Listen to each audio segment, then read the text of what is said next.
Welcome to the Tech Egg. Don't get scrambled. Enjoy the video. In this video, I will explain how to pay taxes 1099 employee step by step. First, gather all Form 1099s and income records, then separate business expenses from personal costs. Track deductible items like mileage, home office use, and supplies, and enter totals into a spreadsheet or tax software. Estimate quarterly tax payments using your prior tax year as a guide, and set aside a portion of each payment for federal and self-employment taxes.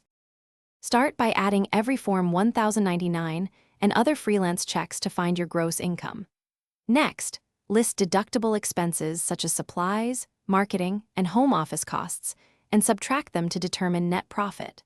Remember to include depreciation for equipment and track mileage with a log.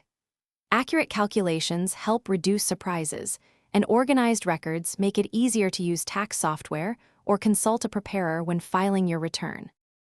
If you're finding this video helpful, please subscribe and like to support more content. Quick recommendation: make meal prep easy with leak-proof containers that keep lunches tidy between client meetings and accounting sessions. They're a small time saver that feels huge. I linked a favorite set in the description along with other deals, so check them out when you can. Thanks for watching. Now let's get back to the video.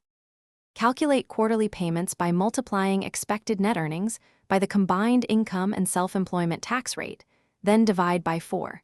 Use Form 1040-ES to submit federal estimates and check your state tax agency for state payment requirements. Automate transfers to a separate savings account to cover tax bills and adjust estimates if income changes. Staying proactive prevents penalties and keeps your cash flow steady throughout the year.